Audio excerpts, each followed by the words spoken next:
Welcome to UBC's brand new Robert H. Lee Alumni Center. This is a building built on the gifts of our hundreds of thousands of alumni across the world, generously contributed. And if you want to read every name, those glowing posts outside the building are inscribed with the names of the donors. So please take advantage of that. And those of you who donated, please go see your own name. It's quite nice. My name is Gage Averill. I'm not a donor to the building. It's not on those posts. I'm the Dean of Arts. I have the pleasure of serving as the Dean of Arts at UBC, and I'll be emceeing tonight's festivities, which include, obviously, the keynote from Professor Joseph Stiglitz, with enough time for discussion with you, the audience, and that will be moderated by my friend and Professor David Green from the Vancouver School of Economics. Before we go much further, we want to do something that we do at every major gathering at the university, which is to recognize that we are on the traditional, the ancestral, and the unceded territory of the Musqueam people, and we glory in that recognition, and we are deeply grateful for it. So thank you for joining us for this discussion this evening of the economics of inequality, other issues. This event, of course, is brought to us. Sounds like a commercial, doesn't it? Brought to us thanks to the Lind Initiative in U.S. Studies and Policy at, and that's with an at, UBC, the series hosted by the Liu Institute for Global Issues. The Lind Initiative in U.S. Studies seeks to inspire students to become thoughtful leaders who enhance mutual understanding, especially of Canada-U.S. relations. We're extremely generous for a very terrific gift from my friend and our visionary donor, Phil Lind, who is on the campaign committee of this university, who has made all of this possible. So thank you, Phil. He lives in Toronto. He's not with us tonight, but he has before been for other events with Professor Stiglitz.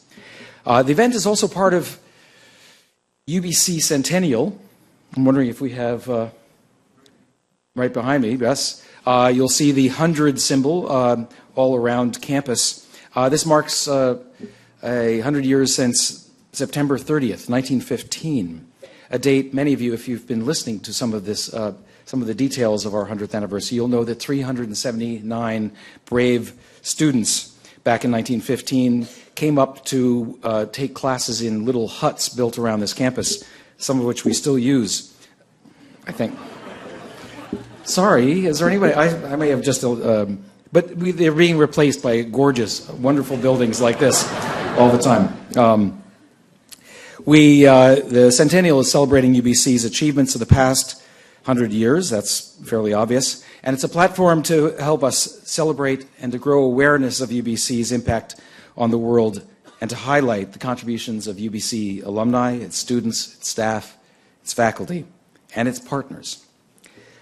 Now, to our speaker. Time magazine called him, sorry you've heard this before, Joseph, one of the 100 most important people in the world. Now, I'd like to see a show of hands for everyone else who's on that list in the... Dude, well done. You're so young. I love it. All props to you. Yeah, that's fairly nice recognition. And for more than 4 decades, Professor Stiglitz has advanced our understanding of the relationship between the economy and the state, exposing how markets can fail, as they do, and where and when public intervention is necessary. Professor Stiglitz is among the world's leading voices on the question of inequality.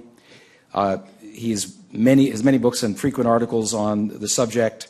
In the last decades, are reasoned, impassioned calls to reform the economic role of the state so that it better serves its population, its citizens. You may not have read all of his books, some of you will have, but his 2011 Vanity Fair article caused extraordinary stir in around the world. Of the 1%, by the 1%, for the 1%. It's often cited as we know that it helped to integrate in popular consciousness the notions of this extreme level of inequality, the 1% and the 99%, from which the Occupy Wall Street and Occupy movement picked up the "We are 99% as a rallying cry. Professor Stiglitz is a To let you know what he does when he's not here lecturing, is a university professor at Columbia University, where he served as the chair of the Committee on Global Thought and founded the Institute for Policy Dialogue. From 1995 to 1997, he chaired President Bill Clinton's Council of Economic Advisors, and then next served as the chief economist for the World Bank. In 2001, he was awarded, as many of you know, the Nobel Prize in recognition of his work on the economics of information.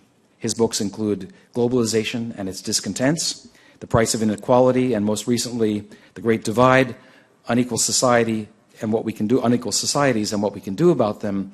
And just from the department of shameless plugs, so that he doesn't have to do it, I can tell you that that book is available out in the lobby above, for sale, I believe, above the staircase. So please don't leave without a copy of the book. And now, the real reason why I'm up here, other than to bask in your presence, is to welcome and bring to the stage our friend Joseph Stiglitz. We're so proud to have him here. Professor Stiglitz.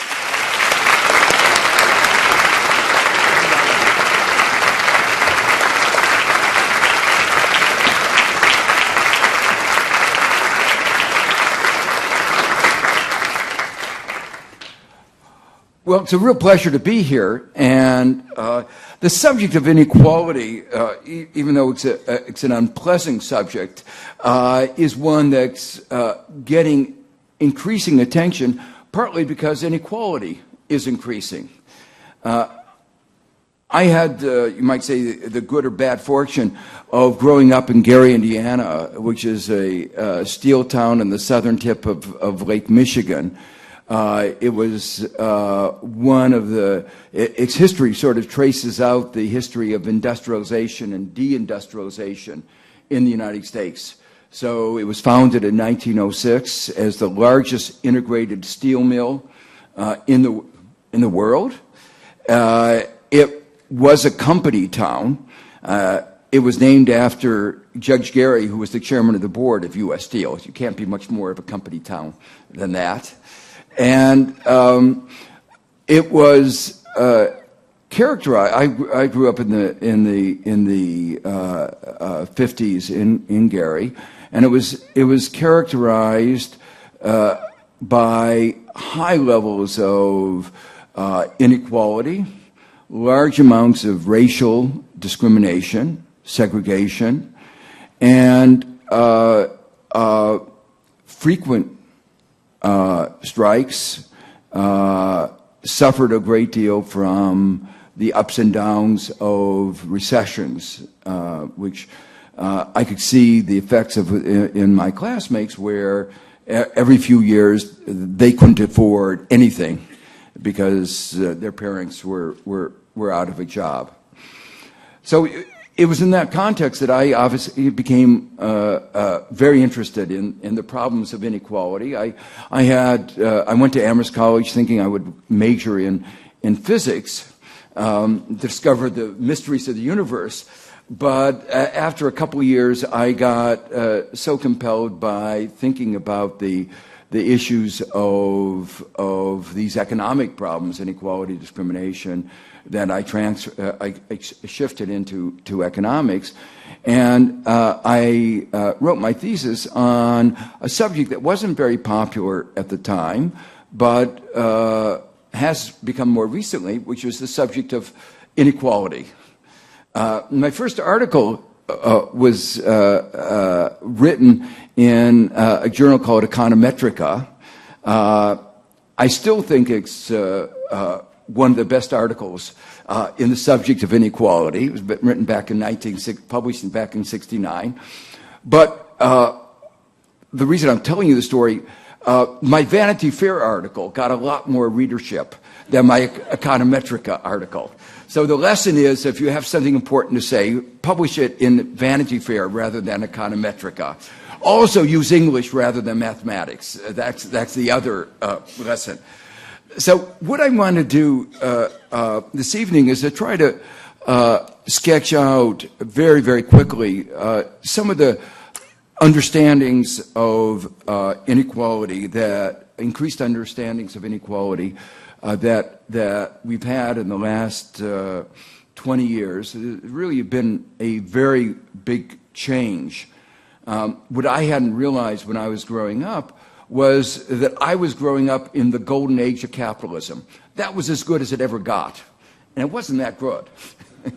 But it's really been, as we've seen what's happened in the last third of a century, we've come to realize that things could be a lot worse than they were then. And some of the charts I'll show you will illustrate that. Most of you Canadians, one of the subplots about this is you're much better than the United States. But many people, particularly, this is not a political talking, your election is over, so I can say this, but particularly your previous government was aspiring to be as unequal as the United States. He didn't, as I'll show you, he didn't quite achieve that aspiration, but there are people, I'm sure, who are continuing the struggle. There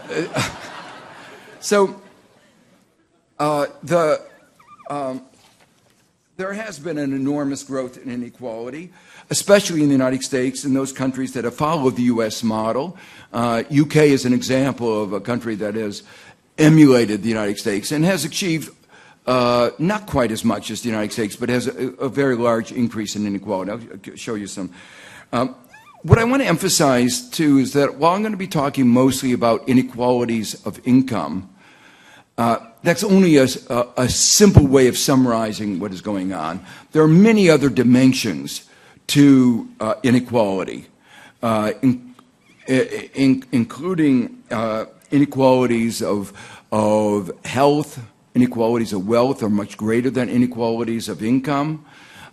Inequalities in access to justice are a hidden form of inequality that has been particularly pernicious in our society. And I'll talk a little bit about one other dimension of inequality, inequality of opportunity.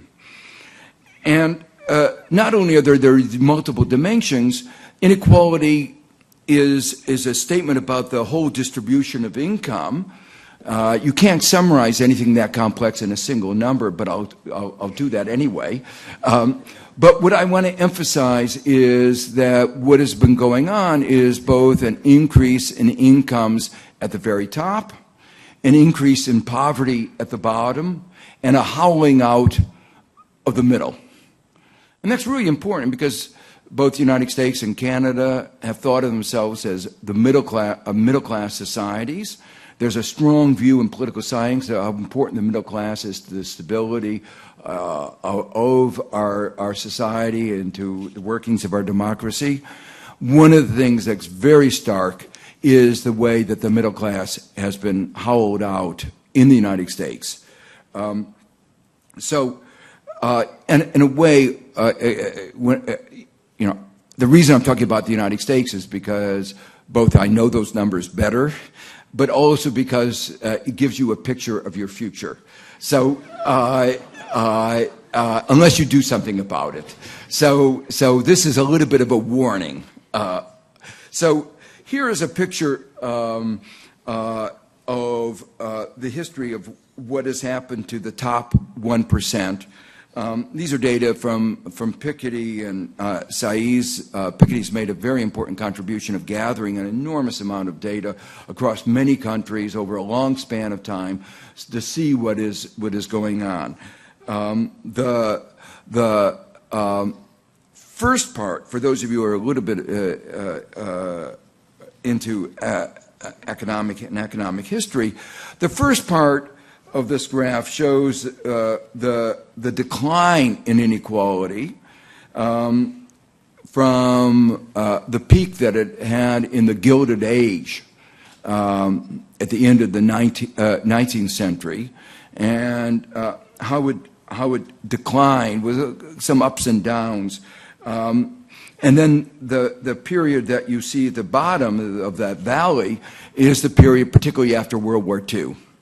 And I'll try to talk a little bit about what was so unusual about that period, what went on. But basically, it was a period after World War II where there's a kind of social solidarity. The country had fought together, and there was a recognition that we had discriminated against African Americans, and that they had fought hard, and it was almost unconscionable that we should continue that kind of discrimination. So there are a lot of things that went on in that period after World War II, not only in the United States but in other countries, that brought that inequality down. And then, beginning around 1980, we began a grand set of experiments that I'll talk about, where the result of these experiments where inequality started to soar.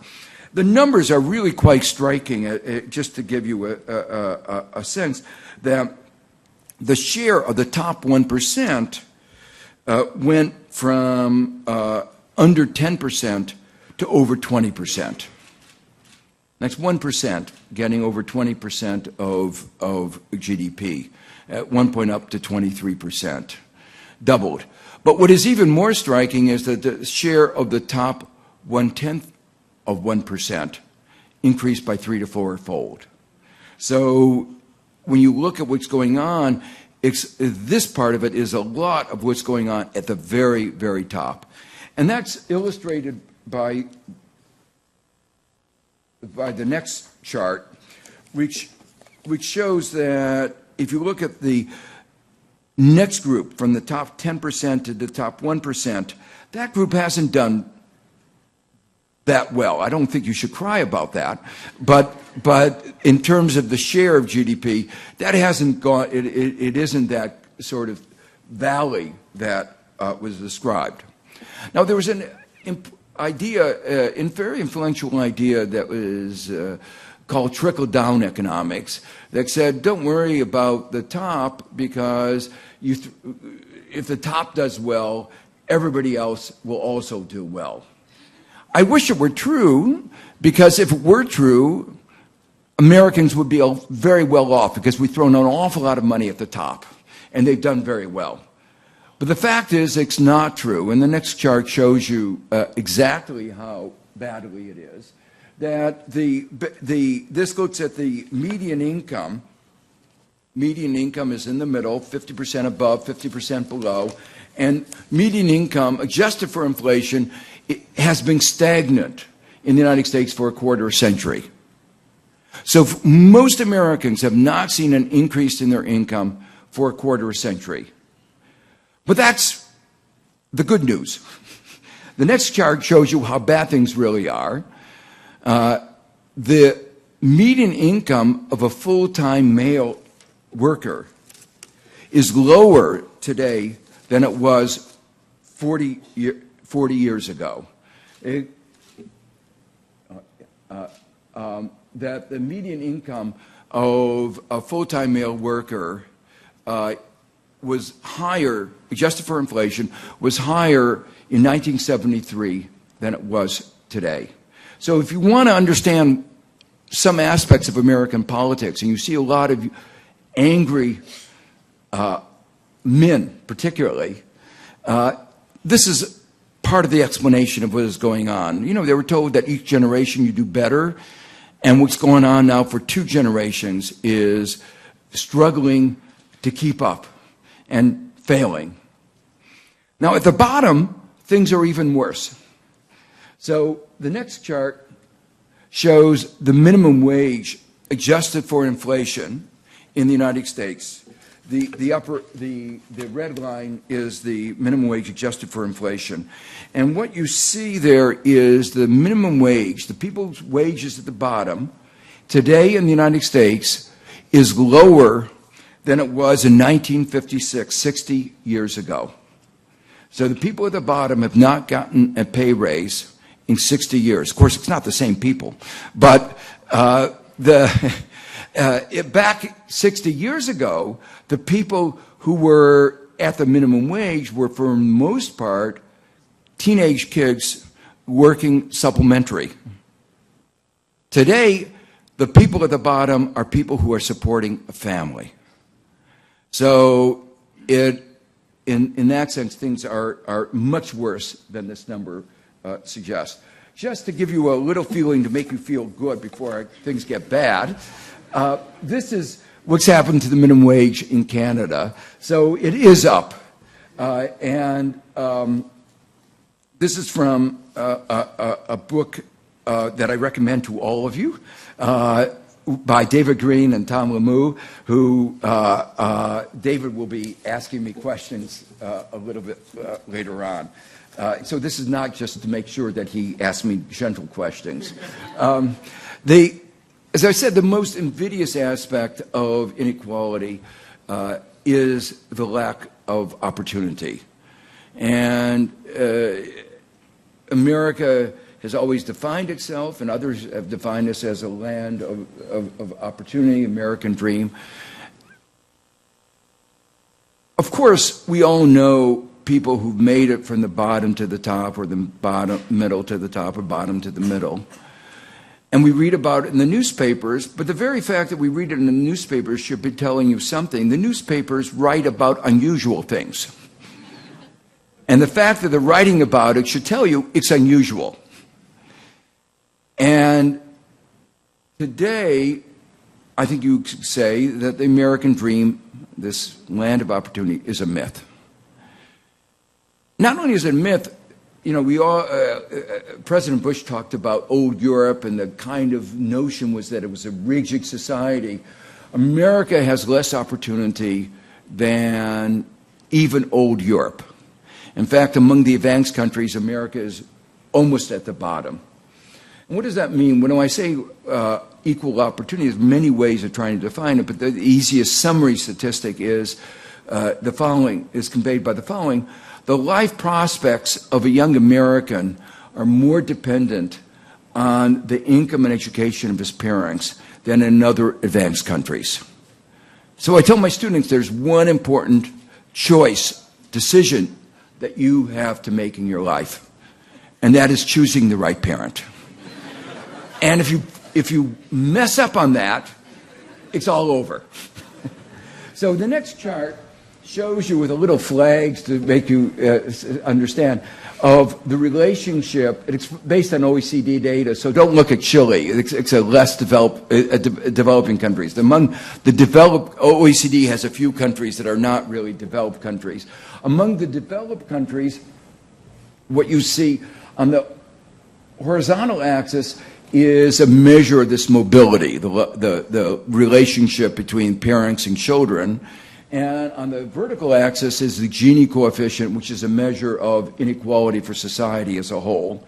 And what you see there is the countries with very high levels of inequality, as measured by the Gini coefficient, have very low levels of mobility. So up there at the top are the United States and Great Britain, as both having high levels of inequality and very low levels of opportunity. Very clear connection. And then down at the other side, the most equal societies and the societies with the highest level of mobility and opportunity are the Scandinavian countries. I'm going to come back to this because the point is that all these are advanced countries with similar economic forces. There's not different economic laws operating in the Scandinavian countries than in the United States. They don't have a different law of supply and demand. So the fact that there are such differences is a reflection of political choices and of policies. There's a little bit of optimism there. It says if you change the policies, you can move. You can change where you are, and you can have more equality and more equality of opportunity. This kind of relationship, by the way, is also true within the United States. Probably within the provinces. I haven't seen the data. But for the United States, if you look at the states in the United States, the counties in the United States that have more inequality have less mobility.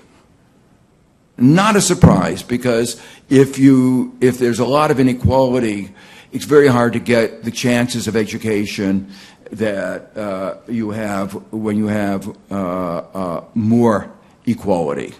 And data that looks at the relationship between completion of education, say of 4 years of college, and the degree of inequality have exactly the same kind of close relationship between these two figures. So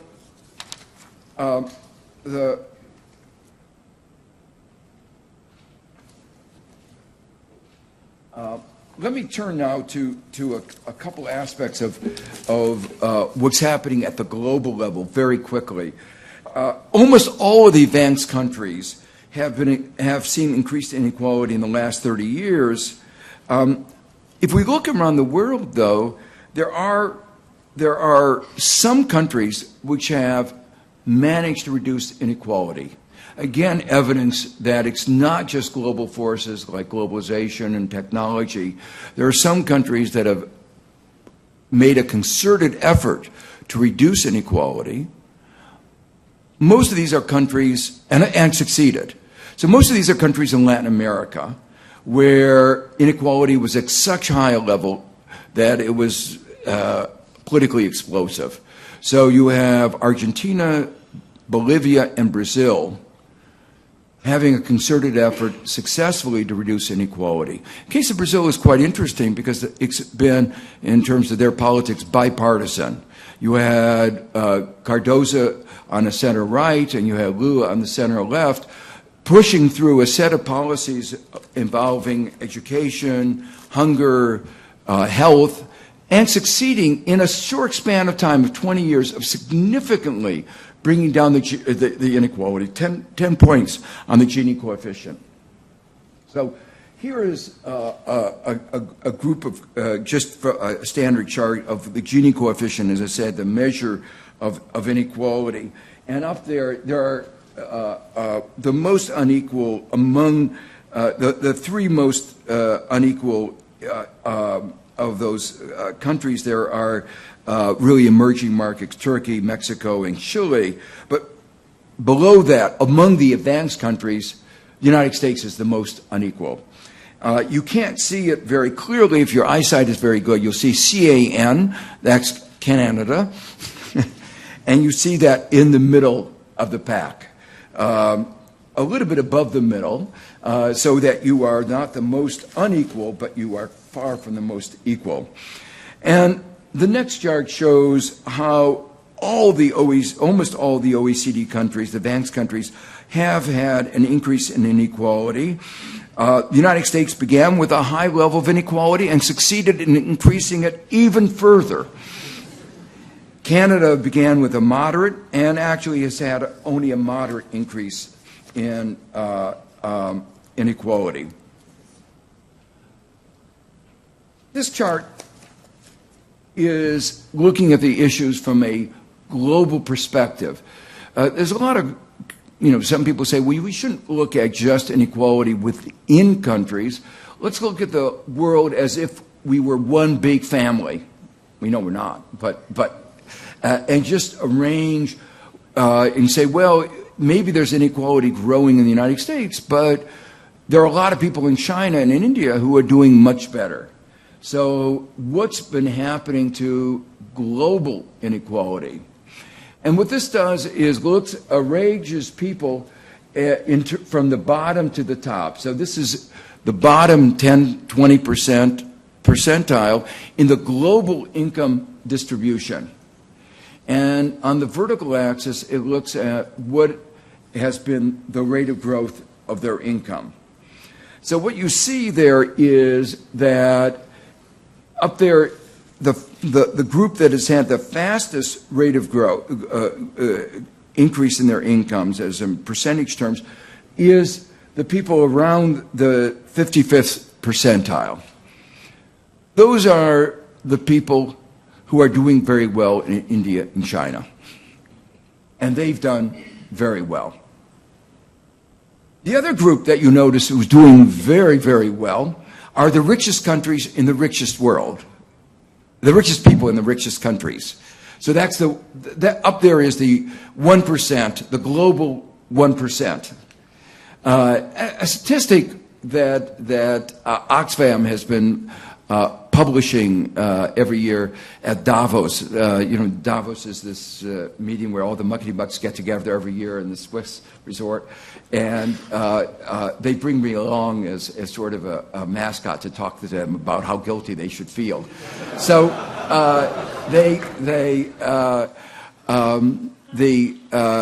Oxfam has this annual report where they describe that a bus with, when they first did the report about 3 years ago, a bus with about 80 people, most of whom were up there at Davos, had as much wealth as the bottom 50% of the population of the world. 80 people equal to 3-point-some billion people. But the striking thing is, every year that I've been going there in the last couple of years, the size of the bus that's equal to the bottom 50% keeps getting smaller and smaller. So now it's only you only need a bus of about 65 people to equal the rest of the world. It shows you the extent of the concentration at a global scale.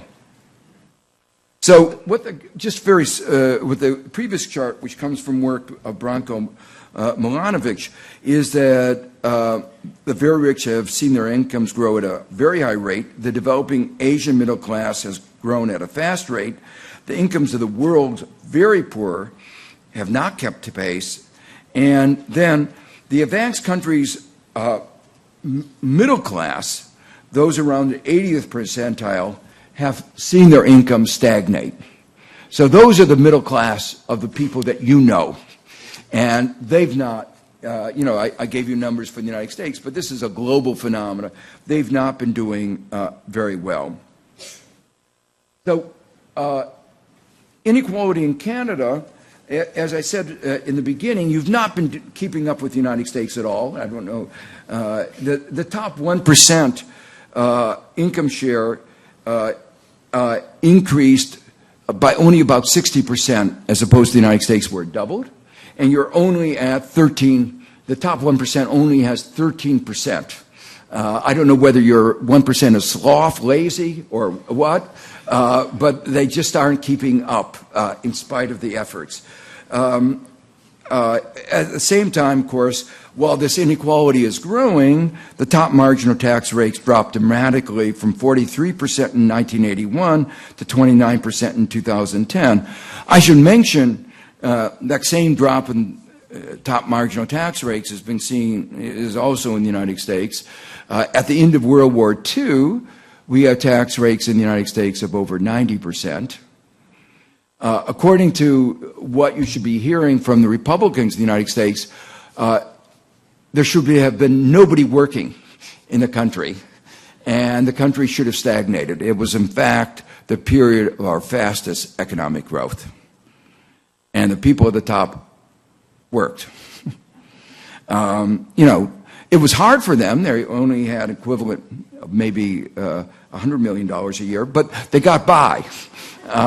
But the fact is that people can get by on a limited income if you struggle.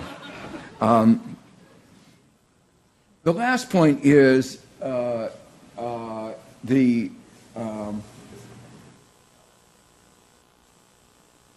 Canada was one of the few countries not to see increases in inequality in the aftermath of the 2008 financial crisis.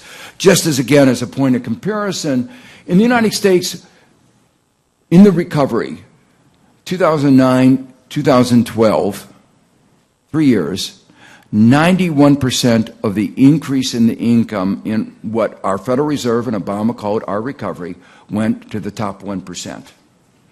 So a lot of people in America said, whose recovery? And that's still true today. It's not quite as bad, but it's still, the question is, whose recovery? Now, a couple of other things about Canada, just some of you probably know this. Canadian taxes and transfers do not reduce inequality as much as in other OECD countries. The numbers on poor children, it's hard to standardize them, but according to the OECD statistics, it's like 14% of children. In America, it's over 20% of children are growing up in poverty. And that really is saying something about the future of our country. And when our poverty measure is really, really poor. So these are people who are really, their future prospects are not that great. So here are just a few charts showing for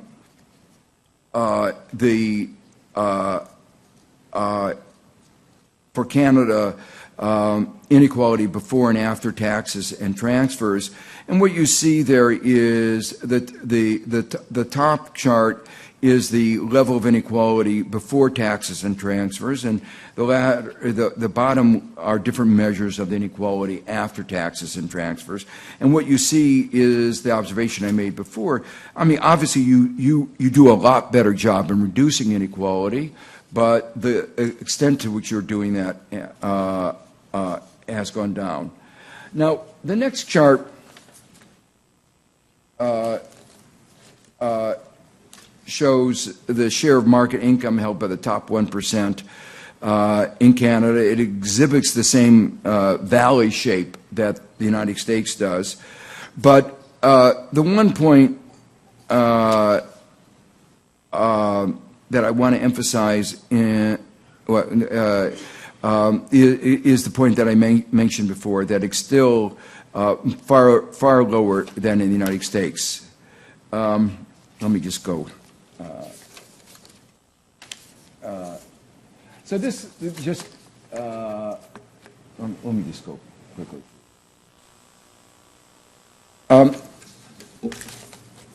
All this data and all the changes in inequality as we look across countries and over time has led to some major changes in the last 10, 15 years in our understandings of inequality. And what I want to do in the next few minutes is to try to describe some of those changes.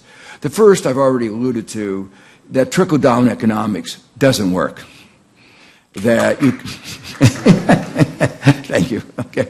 That we should have known that before, but it's so clear that it doesn't work.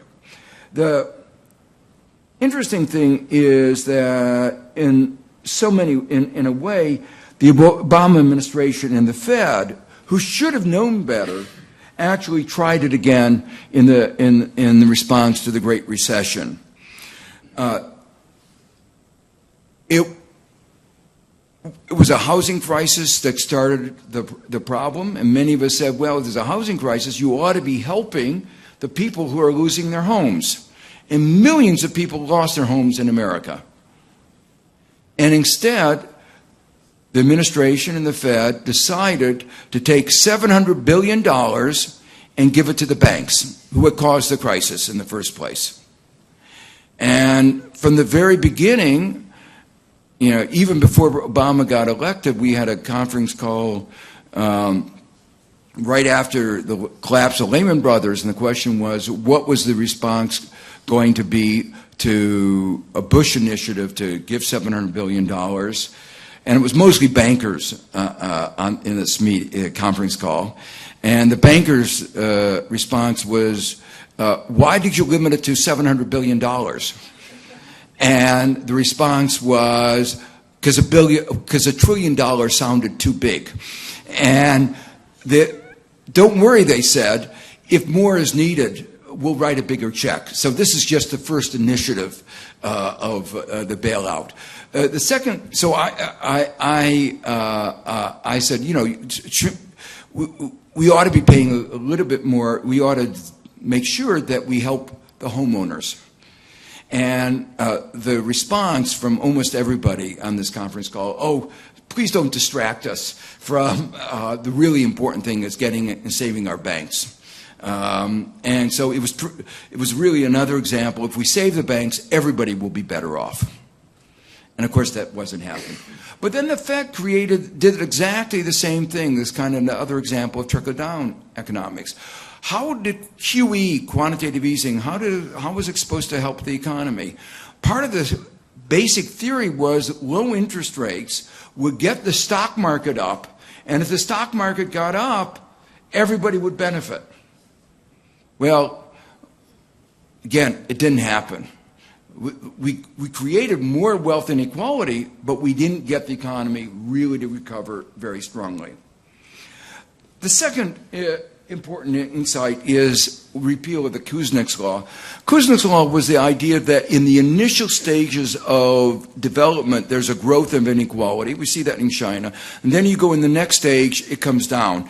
And the first part of the charts that I showed in the very, very beginning, and you can also see that in the case of Canada and France, you see how in the early stages of development, inequality comes down. But when Kuznets was writing, it was in the Kuznets was writing in the 1950s. He couldn't see what was going to happen in the 1980s, obviously. So he didn't anticipate that, in fact, inequality would start to grow. So this very strong view that was held in the economics profession, good arguments for why in the initial stages of development inequality would increase and then it would decrease. It was very persuasive, but that idea has now been repealed. The question is, and I'll come back to this, what happened after 1980? So the big debate between Piketty and me on this issue is there are two alternative explanations.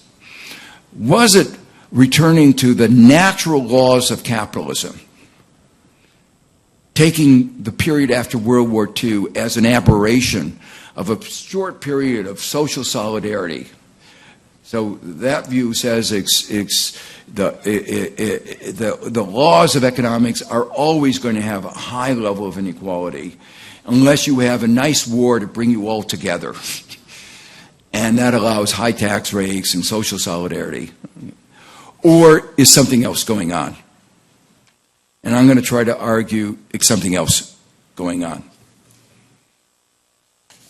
So another aspect of the changes in our understanding is the fact that I pointed out that there are large differences in outcomes and opportunities among the advanced countries. And that suggests that it is policies, not inexorable economic forces, that are at play. So that's how I've phrased this, particularly in my book, The Great Divide. I've said inequality is a choice. Of course, it's not the choice that the poor people make. It's a choice that our society, through the politics, through the political process, in terms of what are the policies that we adopt. And are they policies that lead to more inequality or less inequality? There may be some economic forces leading to more inequality, but we can lean against those forces in the way that Norway, for instance, has. Or you can lean and reinforce those inequalities as the United States has done. So the argument is that it's a result of how we structure the economy through every aspect of our tax and expenditure policies, through our legal framework, through antitrust laws, bankruptcy laws, corporate governance laws, through our institutions, how the Fed runs its policy, whether it focuses on inflation or on jobs, whether it is willing to tolerate high levels of unemployment or focuses on, on inflation. All of these have effect on market power, the bargaining power of different groups. Policies can affect even access to jobs and the ability to participate in the labor market. What we do about discrimination, marginalized groups, racial discrimination, gender discrimination, ethnic discrimination, all of these are the way we structure our economy and have profound effects on the inequality and income and wealth in our society.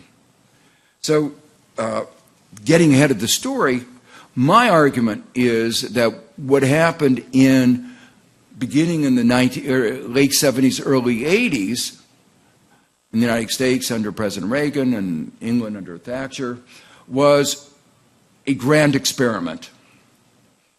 The experiment was, lower taxes, strip away regulations, and it was supposed to increase the incentives, free up the economy would grow.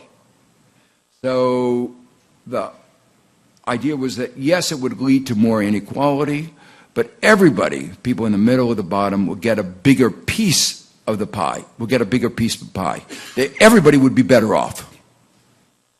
Well, we've now had a third of a century of this experiment, and it has failed. They were right about one prediction. Inequality grew.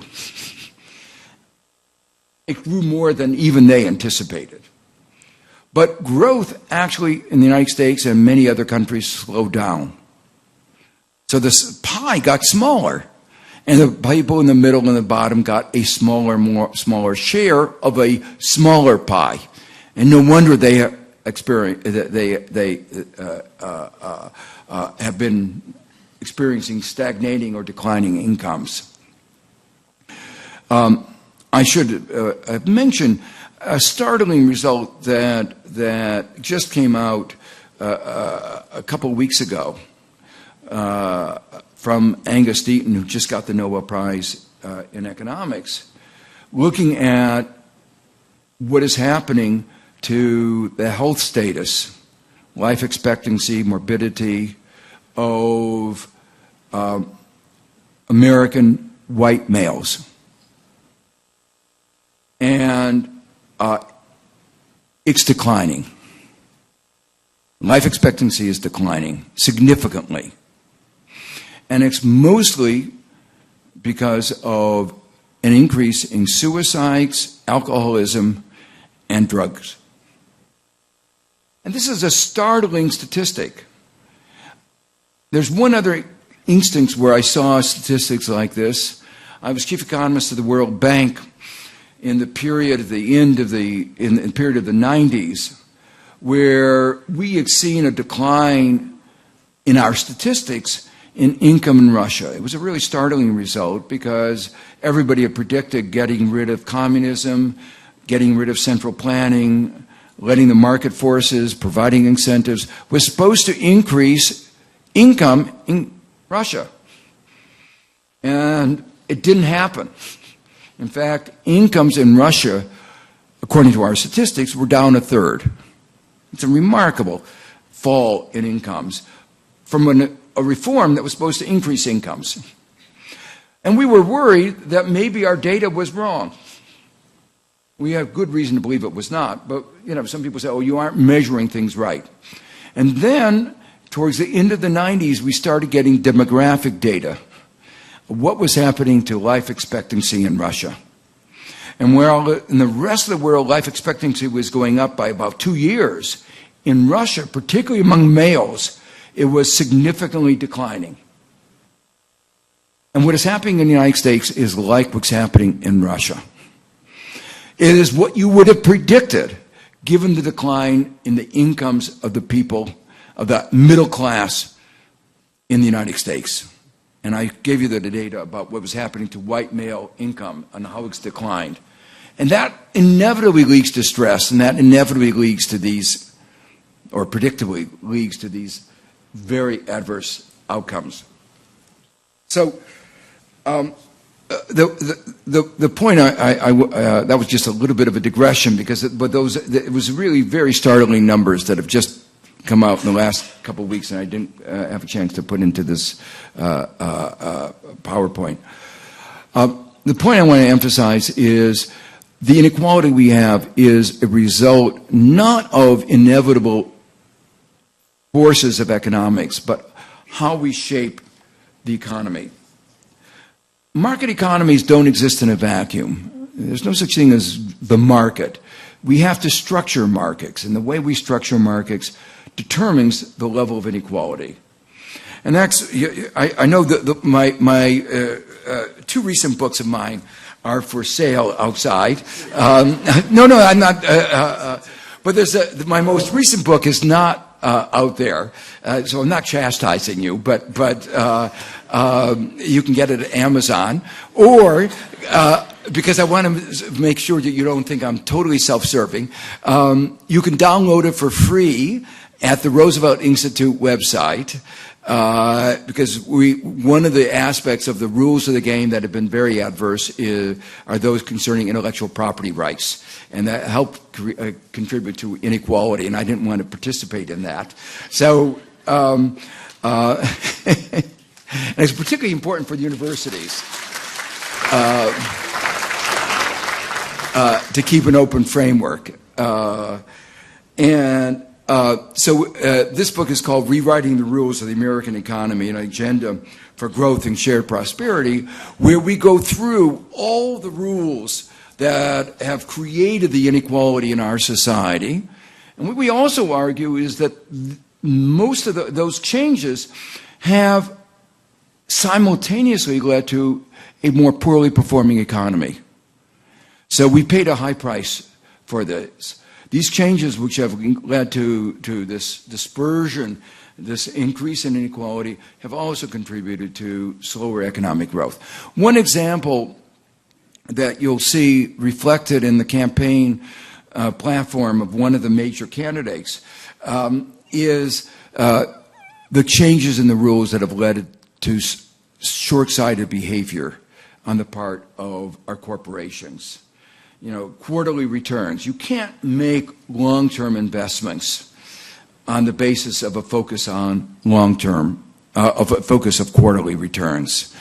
And we go through and show what changes in the rules in the American economy have contributed to creating that kind of short-sightedness in the American economy. And I'm sure there are similar changes that you can talk about that have gone on in the Canadian economy. Another change in our understanding of inequality is the repeal of what is sometimes called Okun's Law. Okun was the chairman of the Council of Economic Advisors under President Johnson. He wrote a famous book called The Big Trade-Off, where he said, yes, inequality is a bad thing, but we have to be aware that there's a trade-off between if we get rid of inequality, we reduce inequality, we can't get rid of it, but we reduce inequality by having more progressive taxation, we will harm our growth. So we have to think about this as a trade-off. Economists love trade-offs. But the new view is that equality and growth are complementary, that you can have more growth and more equality, better economic performance and more equality. Now, you would expect that kind of view from a left-wing economist, but this is a view that has now become mainstream. I articulated this view in my book, The Price of Inequality. The title of the book emphasized that we are paying a high price for inequality, not only in terms of our democracy, in terms of a divided society, but even more narrowly in terms of our economy. But this view now has been adopted as official view by the IMF, which, those of you who don't know it, is not a left-wing organization. And it takes this view very seriously. I've been in meetings in China and elsewhere where they've lectured government officials and said, look, your inequality is harming your economic performance. And there are a whole set of reasons for this that I can't go into here, but examples of this are things like, because inequality is related to inequality of opportunity, societies with a high level of inequality of opportunity are not allowing the bottom part of the population to live up to their potential. So you're wasting your most important resource, your most valuable resources, your human resources. So no wonder you don't perform as well.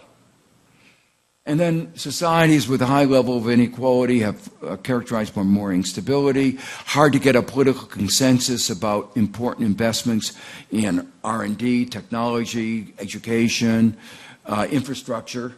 So all these things that are necessary for making a society function, when you have a very divided society, you can't get those.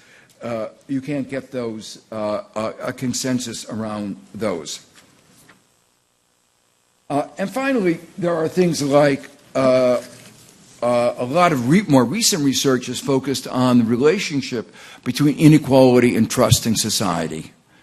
In societies with a high level of inequality become very divided, a lack of trust, and the more interesting thing is that lack of trust has now been shown to have an adverse effect on economic performance. So the bottom line of all of this is that we can afford to have more equality. In fact, it would help our economy. And one of the interesting aspects of this is some much poorer economies have chosen more egalitarian policies. One of the essays in the book, The Great Divide, describes Mauritius, which is a little small island country off of the east coast of Africa, where it's actually one of the fastest growing African countries, but it's still very poor. But they've decided to make sure that everybody has access to free medical care, everybody has access to free college education. And I wrote this article to point, American readers to realize that the question of, a lot of Americans say, well, we can't afford all these egalitarian policies. And I said, well, if Mauritius can afford it, we can afford it. I got more hate mail on that than I did on almost any other article I wrote.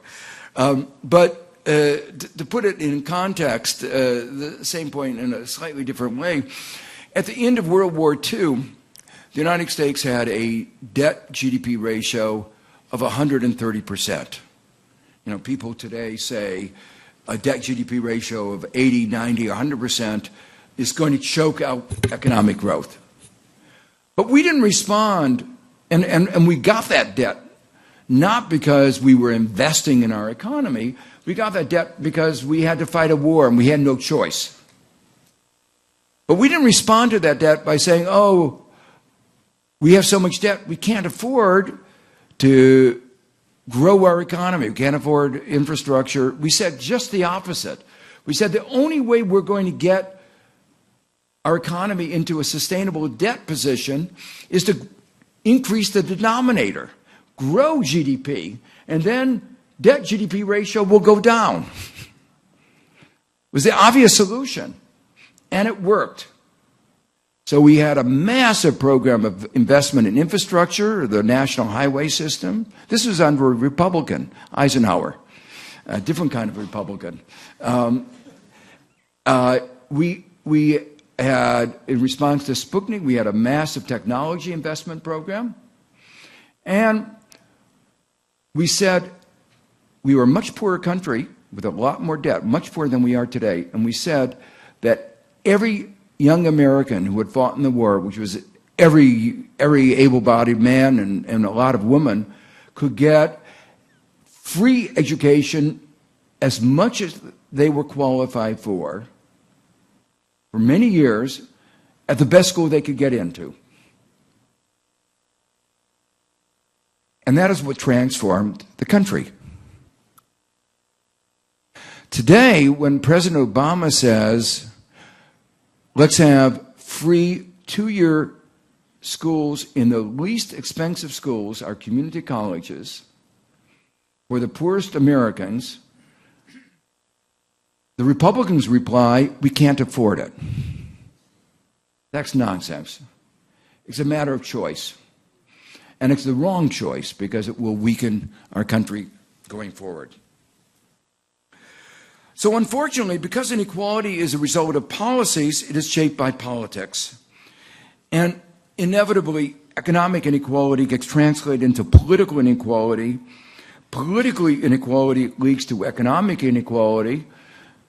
And there's a vicious circle, particularly in countries like the United States, where money plays such a big role in our political life. And that's, again, an important warning. The last election, 2012, each of the candidates spent over $1 billion. But that is viewed to be peanuts compared to what we expect each of the candidates to spend in the next election. So there are some broader consequences: undermining democracy, dividing our society, especially when these inequalities are on racial and ethnic lines. If you want to see dramatic evidence of that, just look at Baltimore, Ferguson. All of these things are not a surprise to anybody who's been looking at the statistics. But another very disturbing thing is, I talked about, America, the importance of a middle-class society. America claimed the fact that it was the first middle-class society in the world. Whether that's right or not, I don't know. But we are about to have the claim of we are the first middle-class society to cease to be a middle-class society. We're about to lose it. And by that I mean the basic perquisites of a middle-class lifestyle are under threat. If you think about all the things: secure retirement, the ability to send your kids to college, home ownership, all of these are being questioned by what has been happening. Let me come to a little bit more of an academic discussion. Thomas Piketty, as I mentioned before, has made an important contribution in trying to highlight the extent of the growth of inequality and the history. But he's provided a particular interpretation of what is going on. It has to do with different savings behavior of the people at the very top, and if the rates of growth are the rates of return on capital are greater than the rates of growth, then the share of capital grows, and that's the source of inequality. I won't go through the basic argument here, but what I want to emphasize is that his critique, his perspective, emphasizes that it is basically an inherent property of capitalism, of the savings behavior of people. It's a structure of capitalism itself. And what I've been arguing is a very different interpretation of the growth of inequality. It's how we shaped the market economy. So it's really an aberration from the market economy that was going on. And one chart that illustrates this, and I don't know why you can't see it very clearly. But you can't. There's a light green line there that you have to have very, very good eyes to see. Anyway, I'll tell you what's on there. What you see there is that there's been a steady increase in productivity of workers in the United States. And what you see going back to 1948, what you see there is that for the period from 1948 to the mid-70s, wages and compensation of workers followed productivity. When productivity went up by about 5%, wage compensation went up by 5%. Okay, the two went very much along the lines of each other. And then somehow, in the 70s, that relationship got broken. Productivity continued to grow, and that's the line that you can see. The line you can't see there in the green is the hourly compensation, and since 1973, hourly compensation has increased 9%. So productivity has increased, has basically doubled, more than doubled, but compensation has stagnated. That is the puzzle. And the argument is that's about the changing of the rules of the game. It's changing the rules of the game that lowered the bargaining power of workers, increased the market power of monopolies, a whole set of changes in the way our economy operates that have resulted in this anomaly, or this peculiar thing of the decline in the share of workers and why things are not going so well. There's another reason why we know Piketty is wrong, to put it a little bit, and That is, if you look at the question of savings, we know what the savings rate, say in the United States, is. We know from that savings rate what the rate of increase of capital should be. And we know from that what should be happening to the capital income ratio. And that savings can only explain somewhere between a half and a three-quarters of the growth of the wealth income ratio in our economy. So something else is going on.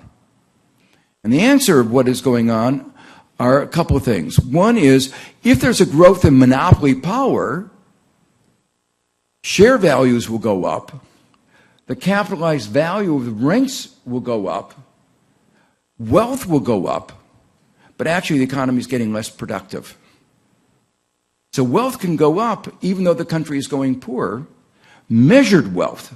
We don't measure the lack of income of workers. We don't measure what's being taken away from workers. When we talk about wealth, we only measure what capital is getting. By the same token, if we have a monetary policy that leads to an increase in land values, the wealth of the country goes up. But is the wealth of the country really richer because land in Southampton is more valuable? Or in France, land in the Riviera has gone up in price. But a very large fraction of the increase of our wealth has actually gone into this kind of land speculation, land values. In fact, if you look at productive capital in the United States, the value of productive capital relative to our GDP has actually gone down. And part of the reason is people are holding land speculation rather than productive capital. So the way we structured our economy has discouraged effectively those kinds of productive investment. And you see it in our tax structure. And I talk an example of the rules that have distorted our economy. We tax land speculation at about half the rate that we tax productive work. So no wonder our best students are going into finance speculation of one form or another. That's in my mind, a terrible distortion, again, of our most valuable resource, our human resource. So we're not only distorting the allocation of capital, we're distorting the allocation of human capital. And no wonder our economy isn't performing as well as it should. Well, there's a whole interesting discussion of trying to explain the growth of land rents. I can't go into that. What I want to maybe just skip on, because I think we want to have some time for discussion. Let me skip on to the concluding comments. Addressing inequality is a vital step in bringing the global economy back to health. If we had more equality, we would have more demand, we would have more growth. My view is that incremental changes will not suffice, and this is the big debate in the United States. Everybody's become concerned about inequality. It was actually the big debate in the UK, and it was the big debate within the Labour Party in the UK. There were some people who said, oh, we just have to tweak our system a little bit, improve the quality of education, make sure people have a little bit more access, increase the minimum wage a little bit. So there was a whole agenda of tweaking the system at the margins. And the view that I've tried to put forward is that won't work. What's happened, we have too much inequality for that to be a solution. And that's why I wrote this book on rewriting the rules, to say we need a comprehensive agenda to address the problems of inequality. So what I want to say is that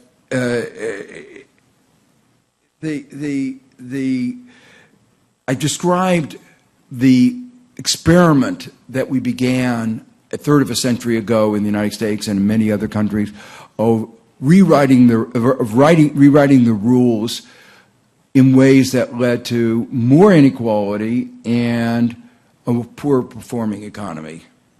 So today what I'm arguing is that we need to rewrite the rules once again. Not to go back to what they were a third of a century ago, but to rewrite the rules consistent with what's happened in the 21st century, with the new technologies. And we try to describe in the book some of the things that we could do consistent with the new technologies that would actually enable us to have an even more equal society than we had back then.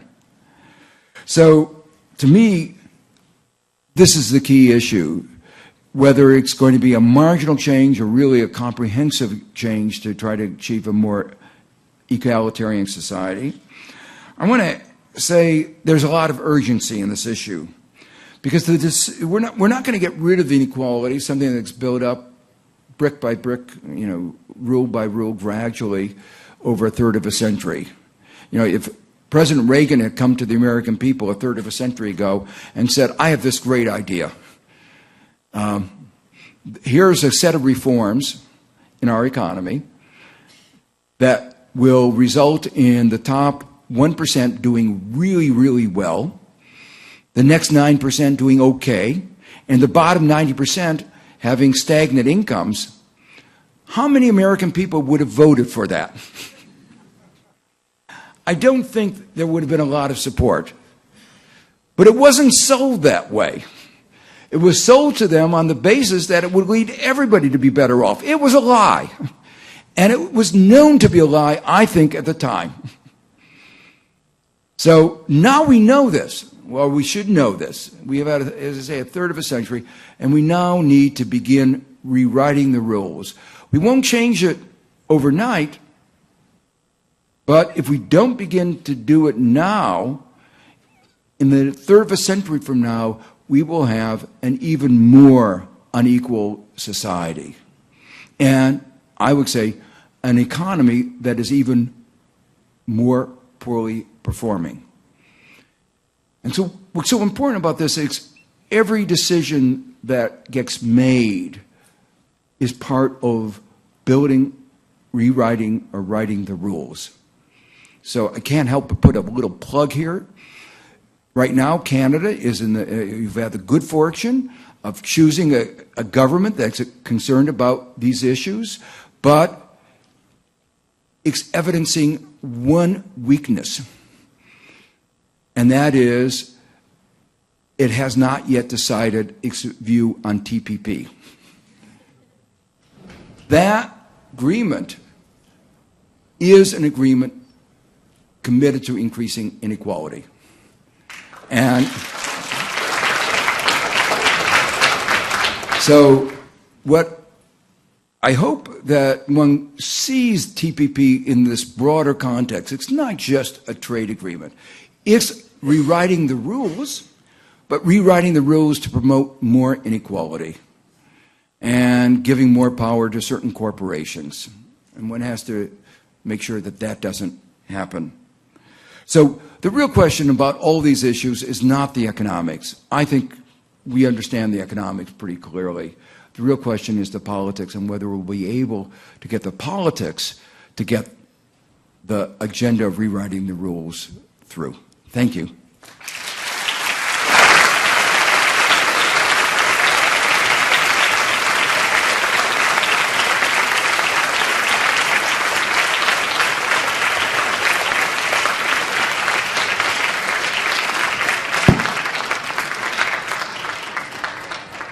So I'd just like to say it's been a real treat to have Joe here, both on this visit and his earlier visit. In his earlier visit, we asked Julie, who makes all things happen, whether Joe could have some time in the School of Economics with us, just sort of hanging out. And Joe graciously agreed to it too. And if you've ever seen Joe's schedule, it's unbelievable. Where did you come from? Where were you just? You had to turn it on.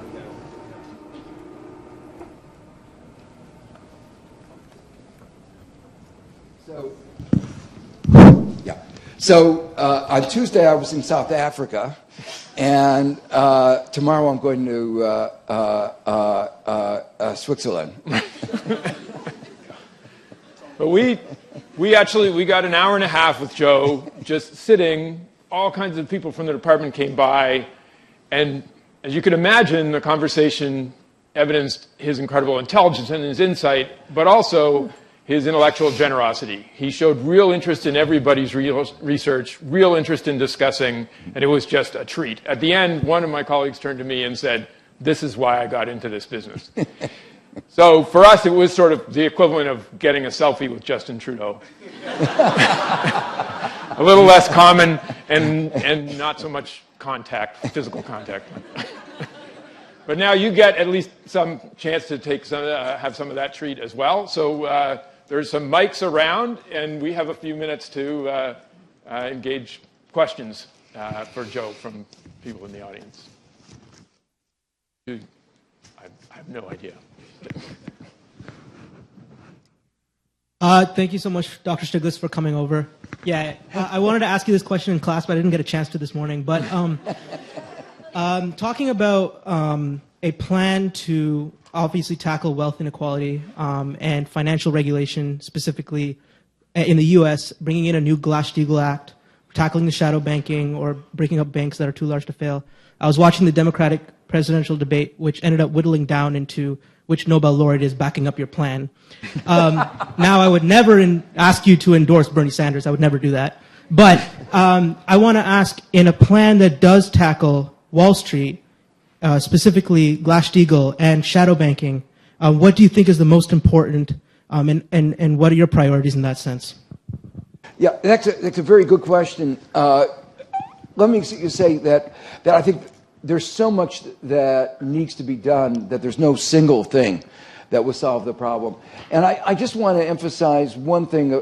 Most of the debate about the financial sector has focused on the question, how do we stop the financial sector from doing harm to the rest of us, from market manipulation, predatory lending, exploitation of one form or another, excessive risk-taking. There's so little that's been focused on what should be, I think, the focus. How do you get the financial system to do what it's supposed to do? If it's only doing harm, let's just get rid of it. But I actually think the financial system is really important for the functioning of an economy. But in fact, it hasn't been doing what it's supposed to do. And just a little bit of evidence of that. In our standard economics models, we talk about the financial sector of intermediating. You take money from savers and you bring it to firms that want to do investment. That's so 20th century. That doesn't describe modern financial markets. Modern financial markets in the United States are engaged in taking money out of corporations and giving them to the CEOs and giving them to the shareholders. The net flow of money is out of corporation. The buybacks, share buybacks in the United States in some recent years have been up to 4% of GDP. And with all this money going out of corporations, no wonder there's no money to invest in capital and to reinvest in our economy. So the financial sector played, when I talked about short-termism, the financial sector is really key to this failure. Looking at it globally, one of the examples of the failure of the financial markets is a few years ago, Ben Bernanke talked about a savings glut. And it was an attempt to shift responsibility for the global financial crisis from him as the head of the Federal Reserve to China. But he was living on a different planet than I was living on, because I looked around the world, and as I go to Africa, when I go to New York City, I see huge amounts of investment needs. Investment needs in retrofitting the world for climate change, in infrastructure, in education. So there's huge investment. So how can you say there's a savings glut when we have all these investment needs? Well, the problem is that financial markets are supposed to intermediate between the savings on the one hand and the investment needs in the other. All that they could figure out is, let's build shoddy homes in the middle of the Nevada desert. That was not the best use of the world's scarce savings. The problem is even worse because the savings is largely long-term. People are saving for retirement. Sovereign wealth funds with savings for the long-term future of their country. And these are infrastructure needs that are long-term. But in between these two long-term, you have short-sighted financial markets. So they're breaking our economy. So I begin with, the first thing is, how do we get the financial sector to do what it's supposed to do and stop harming the rest of us? Now, that's a big agenda. So part of the thing is to circumscribe what it's been doing, which is all this other fancy stuff, and go back to plain lending, the bank core part. And that's where the Glass-Steagall was originally designed. It said, okay, there's two parts of our banking system. There's part that's involved in taking rich people's money and speculating. We'll let them go ahead and do that. But the banks take ordinary people's money. That should be invested in society and lent to small and medium-sized enterprises, those kind of core banking functions. And so let's make sure that these focus on the simple things. And then we don't have to have complex regulation because they're just doing simple things. Okay? So that's the core idea behind Glass-Steagall, this division.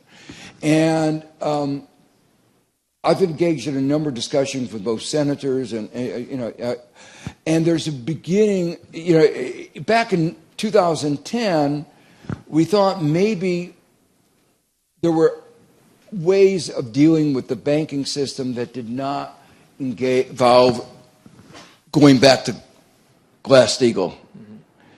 I think 5 years later, I think there's a growing consensus that we have to go back to Glass-Steagall, that all these other reforms are failing. And just a simple reform that could be more effectively implemented. There's a long argument I could go through, but so in my mind, I think I've become more and more convinced that reinstating Glass-Steagall is the right approach. But there are lots of other things like dealing with the shadow bank, preventing the banks from government-insured engaging in CDSs and derivatives, more transparency. There's a whole broad agenda that needs to accompany this. Okay, I'm going to ask you a quick question just because I'm up here. So that's rewriting the financial rules. What about the trade rules? If you were in charge, what would trade include? Restrictions on whether there were labor regulations in other countries, on environmental concerns? What would in terms of TPP is bad, but what would be good? I guess. Okay, so let me first explain what's the worst part of TPP, and that is the investment agreement, which has two parts that are wrong. That are really, really bad. The first part is that if you change a regulation in ways that decrease the expected profits of a corporation, you could be sued. And you have the company can sue for the loss of their expected profits. And that's true even if the way you got that investment was by bribing the government. Even if the investment was done under a mineral right that you got through a law that was unconstitutional. Even if, and I got this example just earlier today that I think is just a wonderful. Even if you put plutonium in baby food and nobody ever thought of this idea of putting plutonium into baby food. Somebody thinks of this idea, and it happens to be bad for babies. And so the government then passes a regulation saying you can't put plutonium in baby food. You can be sued if you are, the government will be sued for reducing the profits of the company that was putting plutonium in the baby food. So when this sounds absurd and unbelievable, but there are suits not quite this bad, but similar to this,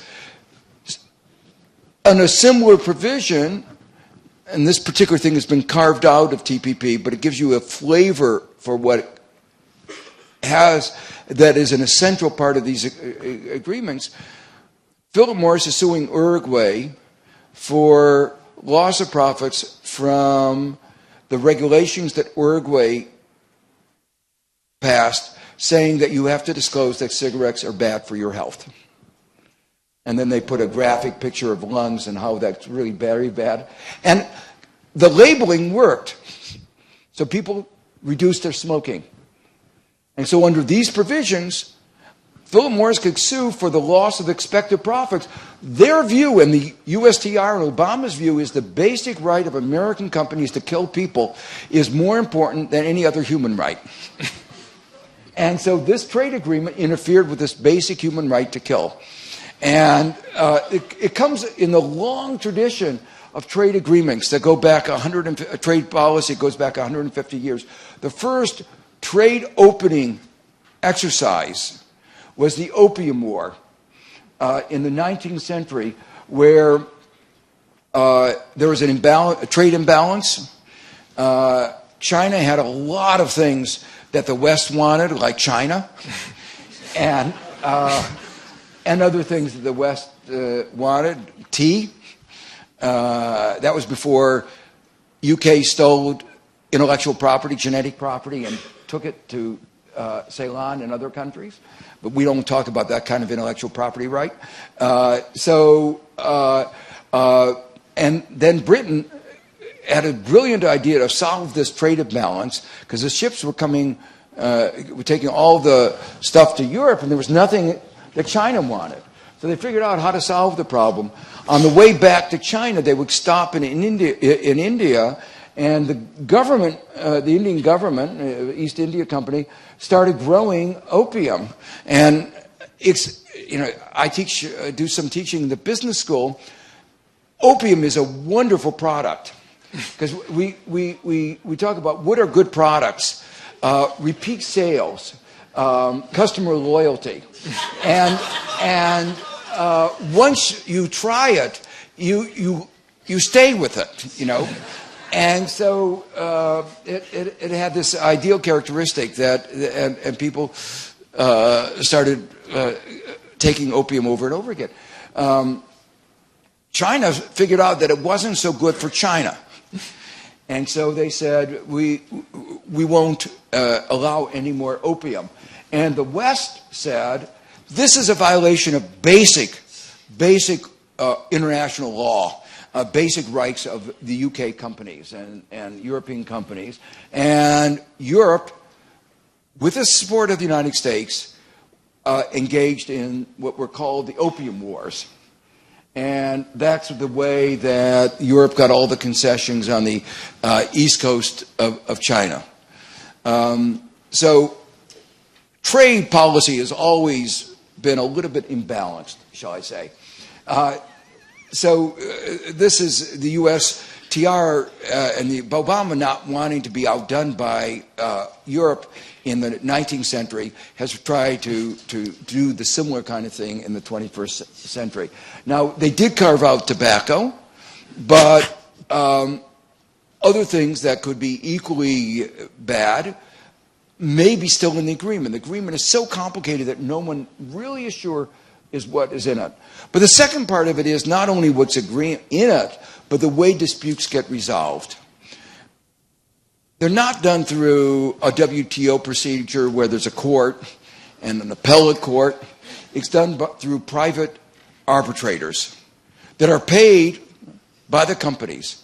And the process is typically in secret, non-transparent, limited appeal or no appeal, no way of resolving. One court can make a decision one way, another one can make a decision. There's no way of resolving inconsistent decisions.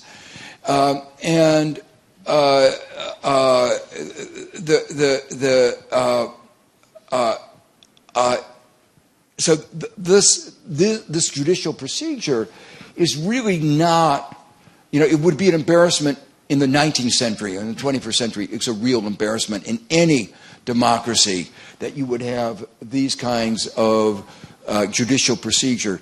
It's very interesting. Germany is making a big point in the TTIP, which is the trade agreement that the United States is trying to have with Europe. Germany is saying this is unacceptable. But so far, Canada has not said that. And this is really a big deal, because if you don't have a good way of resolving this, what happens is you have these kangaroo courts solving it basically in favor of the corporations. The United States is very proud of saying that the United States has never lost a case. Canada has. And that shows you power matters. So if you sign it, you will lose more cases. And the lawyers are just getting geared up. They're making a mint off of this. And with more agreements, what some people say, oh, we've already signed the agreements already, so this is nothing new. Well, the point is, the fact that you've now discovered that you made a mistake is not our argument for continuing to make more mistakes. That's the argument that your government has been making. And I think that's not very good. So that's not a full answer to your question, but it's more than full answer to what's wrong with TPP. Now, the trade agreements, for the most part, are not free trade agreements. They're really managed trade agreements. So I got asked a few years ago by one of the Latin American countries, should it sign a free trade agreement? And I replied, two parts of the answer. First, I said, yeah, tell the United States that you will sign a free trade agreement. But a free trade agreement would entail 3 pages. You get rid of all your tariffs, we'll get rid of all ours. You get rid of all your non-tariff barriers, we'll get all ours.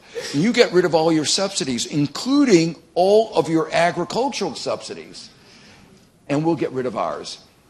You propose that. Now, I can guarantee you the United States says, we are not interested in the free trade agreement. Now, I teach, also teach in the public policy school, and one of the first things that we teach our students is very important what you call a bill. So, and you always name it the opposite of what it is. So, if you have an agreement that is a managed trade agreement, you call it a free trade agreement. If you call it something that's designed to cause a lot of unemployment, you call it a full employment act. So when we call these free trade agreements, they're nothing bit about free trade. So the new agreements are called partnership agreements. What is a partnership? Well, it's one where the USTR dictates to the rest of the partners. So that's a nice partnership where you have one big partner and a lot of junior partners. And it's nice that Trudeau is now acting a little bit like a junior partner, that, like every government when they meet with Obama, with the U.S. president, I know that I shouldn't use this word, but they kowtow to the United States. So it's following the traditional pattern. The second thing I said to this president, who happened to be a doctor, an MD. So I said to him, have you signed the Hippocratic Oath? All doctors have to sign it. And the Hippocratic Oath says, do no harm. Okay? So he said, yes, he signed it. Of course, all doctors sign it. I said, well, then you can't sign the free trade agreement. It's really that simple. And he didn't sign the agreement. Well, there are also very bad intellectual property provisions that restrict access to medicine and lead to high prices. So that's the second thing that is wrong. Now, in terms of actually trade, we've basically gotten trade tariffs down to very low levels, except for some very sensitive areas. And those are relatively small in terms of GDP. So in those terms, there's not going to be, it's not a big deal. If that were all, and you could really have a fair trade agreement and a free trade agreement, and you could make sure that there were not environmental violations and there were not, if the United States is able to export dirty steel because we don't have any provisions about climate change to countries that have provisions about prices for emissions, that's an unfair trade agreement. So you have to deal with that issue. So to me, if you don't, one of the principles of free trade is that not be subsidies.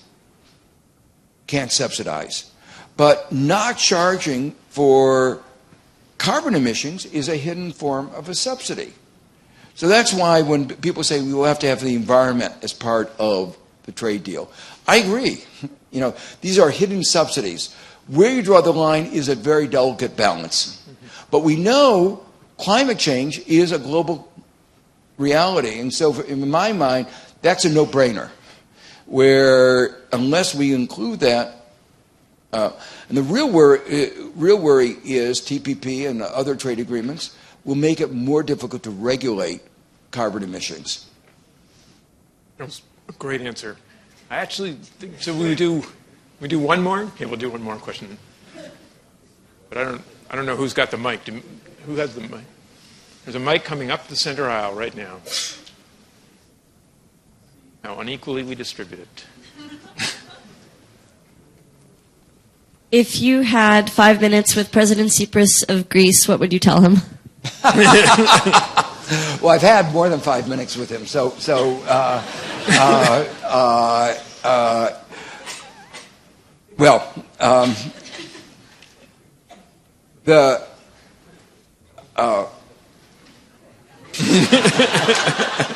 You got 4 minutes. Okay.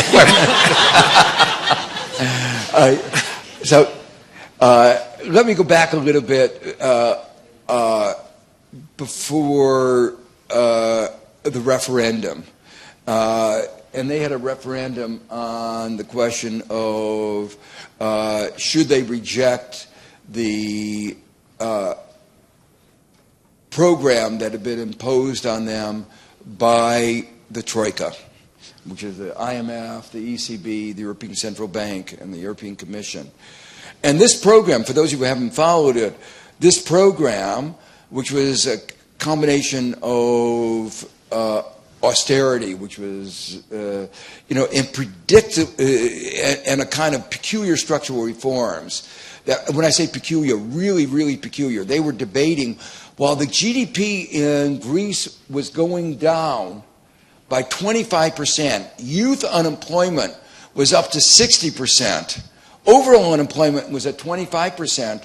The Troika was engaged in a debate with Greece about how many days milk could be old and still be called fresh. Greece was saying 4 days, and Troika wanted 10 days. Can you imagine? This is sort of like worse than fiddling while Rome was burning. They were debating what was fresh milk when there was this collapse in Greece. I had said when the whole program began that it would lead to this kind of high unemployment, this disaster. It was predictable. The IMF came out recently and said, oh, well, nobody expected it. The answer was everybody expected it. And if you look at a graph, the countries that had the more, what they call fiscal consolidation, the more austerity, the greater the economic decline. Greece is right on the linear chart. So it was totally predictable. Their models were terrible. They didn't predict it. But the fact that their models are terrible doesn't mean that the rest of the world didn't see it coming. So they predicted that Greece would start recovering in 2011. And then when it didn't recover, they said in 2012. When that didn't happen, they said 2013. When that didn't happen, they said 2014. And they've been so consistently wrong, it's just, in my mind, amazing. So my view was that they should say no, to reject. I was very strongly on the side that, like Paul Krugman and like a lot of other people, they should reject that proposal. And if, my view was, and it still is, that if the Eurozone, the Troika, didn't agree, they should leave the Euro. And that actually they had been in preparation of a plan for leaving. So they had actually thought about this. They were actually well prepared to leave. But the Greek people have been sold sort of, I don't want to say a bill of goods, they've been confused. They thought that leaving the Euro was leaving Europe. And the two are separate. There are many countries in the EU, in the European Union, that are not part of the Euro. The UK, Sweden. I was very strongly opposed to Sweden joining the Euro, and I wrote about it in the Swedish newspapers. I don't know if it played a role, but they voted not to join the Euro. Denmark is not part of the Euro. So there are many countries in Europe. Switzerland is not part of the EU, but it's part of Europe. And it's not part of the Euro. So there are many, and in fact, if you look at the growth, the countries that are not part of the Eurozone have done much better than the Eurozone countries. So in my mind, very clear, they should not, there was not a problem leaving the Euro. But a lot of the Greeks felt it would be a betrayal of their identity as Europeans. And they were conflicted. They wanted to be, they rejected by a 62% vote the austerity measures, just like Portugal. I don't know if you followed it. Portugal recently voted by 62% to reject the government policies of the government which had supported austerity. Again, remarkable, same 62%. So they wanted both the rejection of austerity and to be in the EU, in the Eurozone. And Europe said, I'm sorry, you can't have both. And poor Alex felt, what was he supposed to do? His people had given him a mixed signal, and he was afraid to leave. And his interpretation of the vote, of what the Greek people wanted, was that it was more important to be part of the Euro than to suffer depression without end. I think it was, I understand the political choice. I think from an economic point of view, they would have been better off leaving. And we'll see what happens going forward. Now, the critical provision in the what they call memorandum of understanding, the critical provision is what is called a primary surplus, the excess of revenues over expenditures net of interest payments. And when you have taxes that exceed your expenditures, it depresses the economy. So whenever you have this kind of large primary surplus, almost inevitably you have a recession or depression. Germany should know this, because in the Versailles Treaty of 1919, the victors demanded Germany pay huge reparations. And Keynes wrote a very influential book saying this will cause a depression in Germany. It was part of the beginning of his understanding of Keynesian economics. And for a number of years that didn't happen because the United States lent money to Germany. But then with the Great Depression, we stopped lending to Germany. Germany then had to have this primary surplus that it couldn't finance any other way. And it went into depression, and that's what brought on Hitler. Hitler was not brought on by inflation. It was brought on by unemployment. Unemployment caused by the primary surplus. And now Germany is demanding Greece have this primary surplus. And you're seeing the political consequences of a growth in the Golden Dawn, which is sometimes called a neo-Nazi. I think it's really just a Nazi party. So the Germany and the Troika are now demanding a primary surplus by 2018 of 3.5% of GDP. And that will guarantee a depression. I don't say guarantee, almost surely guarantee a depression. So there's a lot of discussion, and one of the other peculiar aspects of it is they were asked to sign on to an agreement with the Troika when the IMF had already said it cannot participate in this agreement without a debt restructuring, a debt forgiveness. Germany has said cannot be any debt forgiveness. So they were asked to sign on to an agreement in which the Troika was fighting with each other about what was going to happen. And they were inconsistent positions. The IMF is not allowed to participate in the program unless there's a debt restructuring by their rules. And Germany says we cannot accept a debt restructuring. So what will happen is another example of hypocrisy. What will happen almost surely is there will be what is called a debt reprofiling. Debt restructuring was a euphemism for debt write-down, or debt write-off. But evidently the word debt restructuring is not enough of a euphemism. So they want more of a euphemism. So a debt reprofiling means you don't pay back the money that you owe until $23,000.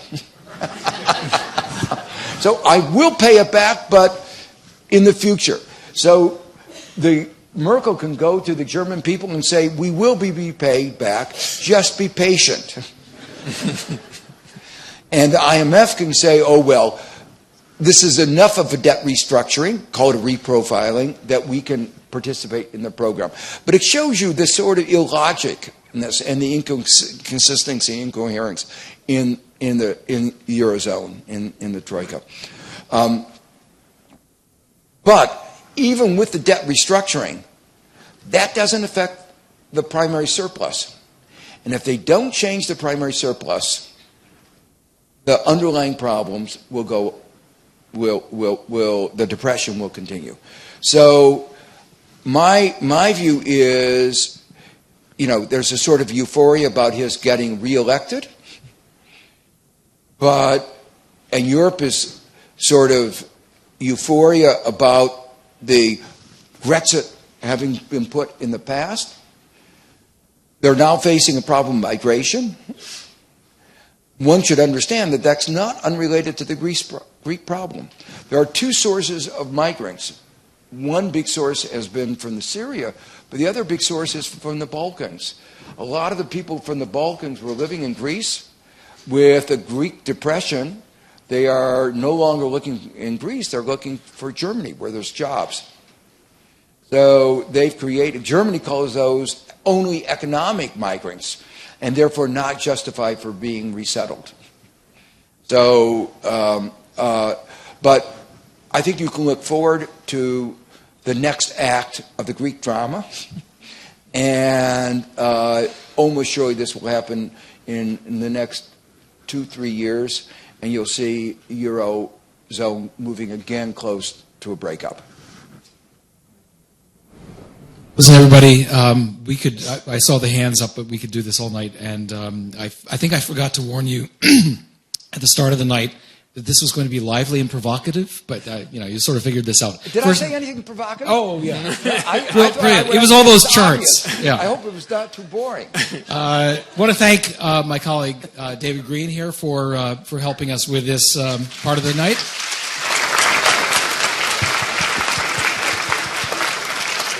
And most especially for the honor of having not just a talk, but a real engagement in the life of this campus with our students at the Lew Institute here tonight over the course of a number of visits. Joseph Stiglitz, everybody, amazing.